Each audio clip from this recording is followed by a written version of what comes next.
Following trees are trees that do wonderful in the Sacramento area, and they're fantastic for someone just getting started in bonsai, and they may work in your area.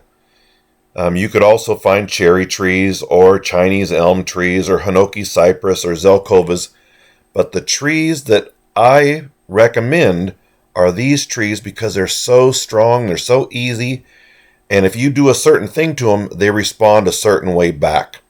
So again, these are the top 10 trees I recommend when you're first getting started in bonsai.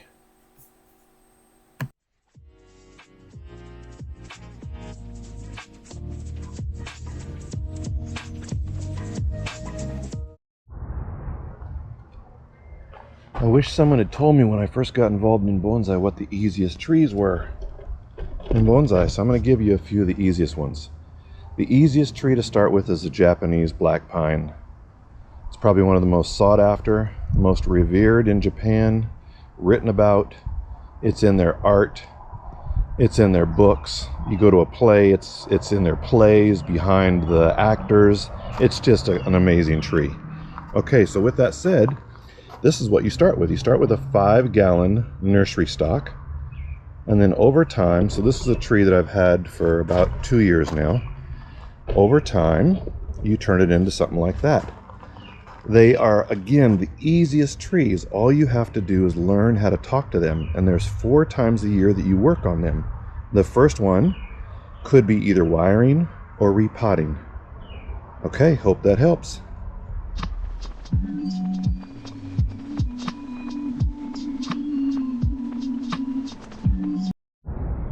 When I first got involved in bonsai, I wish someone had told me what some of the easiest trees were to use in bonsai. So this is a juniper. The variety is Kishu shimpaku. There are different ones out there. There's San Jose, there's Percummins, just to name a few. But this is probably the best of all of those. It's very flexible. So when you're first getting involved in bonsai and you're trying to wire and learn how to wire, you're not going to break these unless you really do something extreme. Okay, they're drought tolerant. They're wonderful in pretty much every area out there. You know, originally came from the Japanese mountains, and yeah, it's a wonderful tree to start with. I hope you can find this Kishu shimpaku. Any questions, please text us, and please subscribe if you like what you see. Take care.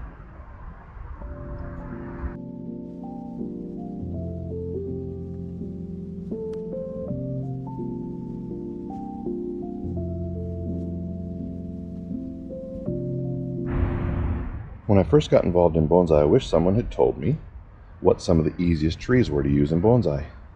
This is tree number 3. Tree number 3 is an Acer palmatum maple. Most other maples are actually grafted onto an Acer palmatum base because they're that strong. They're drought tolerant, they're disease resistant, and they're flexible, easy to wire. A first tree that I recommend for everybody. It's your number 3 tree. Okay. It turns a reddish orange in fall, and it would be a great addition to your collection. If you have any questions and you like what you hear, please subscribe, send us a message. All right, take care. Hope you have a great day.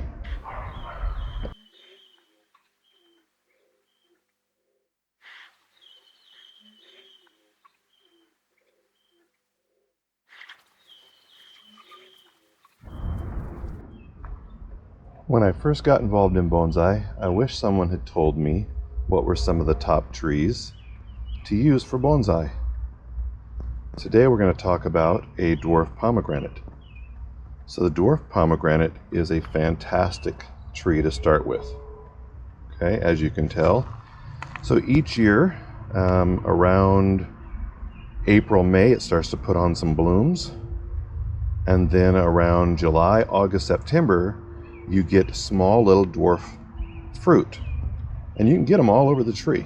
They're just beautiful. You can eat them, though it's not suggested, because they don't have the same sweetness that a full-size pomegranate has. So again, this is our, let's see, what is this, our 4th tree that we recommend. All right, we hope that helps. Any questions, let us know. Take care.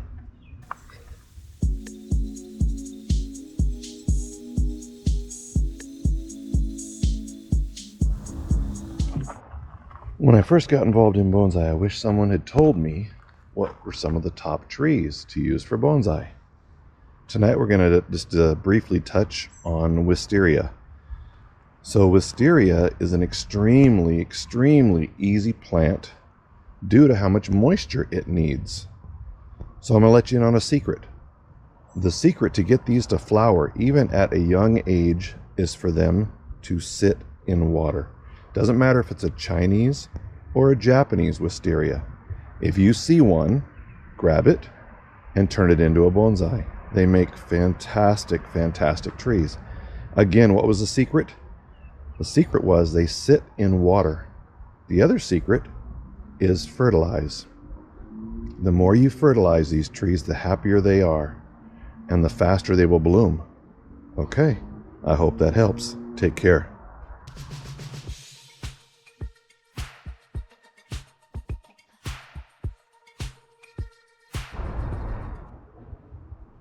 When I first got involved in bonsai, I wish someone had told me what were some of the best trees to start with in bonsai. Tonight we're going to talk about a crepe myrtle. So crepe myrtle, depending on where you live, you can get in either regular size, semi-dwarf, or dwarf variety. And they are fantastic trees.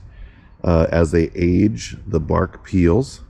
Okay, they usually flower between June, July, and August, so it's a summer flowering tree. They like moisture. They're tolerant of different soils.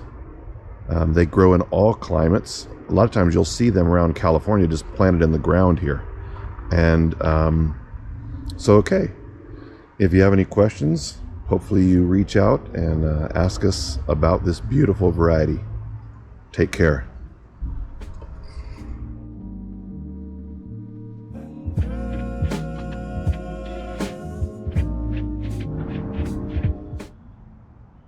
When I first got involved in bonsai, I wish someone had told me which were the easiest trees to use in bonsai. Today we're going to talk about the azalea. There's two main families of azaleas out there. One is Southern Indica. The other is a Satsuki or Satsuki, okay, which is a Japanese variety. These are fantastic trees. They're great learning trees. When you're looking for an azalea, one of the easiest or best things to do is to look for a tree that has extremely small leaves. And that works throughout the bonsai family. The smaller the leaf, the larger the trunk is going to look. Okay? The azaleas have about 3,000 plus growing different varieties. So when you're out there looking, hope you find one of these. All right, take care.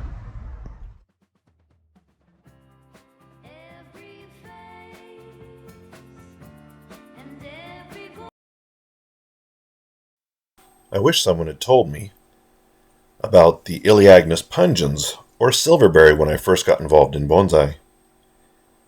In about December, there's little white flowers that begin to appear on the branches.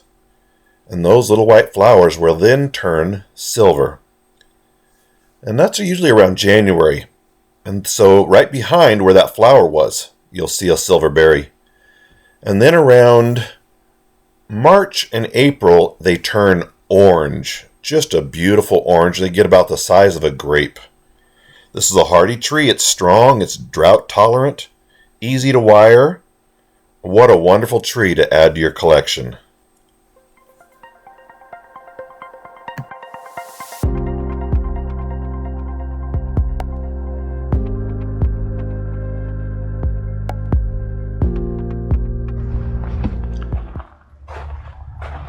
Okay, so the next tree that we recommend you get is a Trident maple. And Trident maple, honestly, this could have been tree number 4, 5, or 6. You know, the top ones we already gave you if you look back at what we suggest you grab. Another wonderful tree, Trident maple. It's a deciduous tree. What's cool about them, this is the root of a rock here, but let's get a close-up. Is their leaves. It's the only one like it. So they all take morning sun, afternoon shade, depending on where you're at. And another great tree to add to your collection. If you have any questions or any comments, hit like if you subscribe, or subscribe if you like. Take care.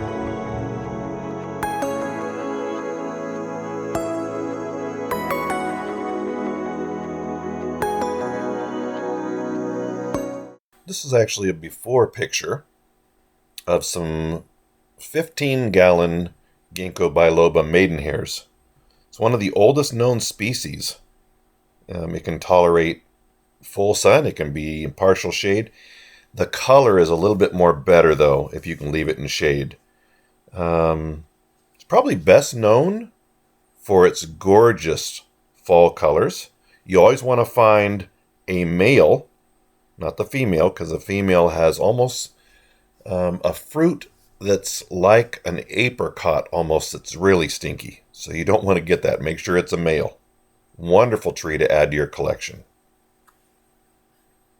Please like and subscribe and share with your friends. This is going to be our introduction video for almost all our videos. All right, take care.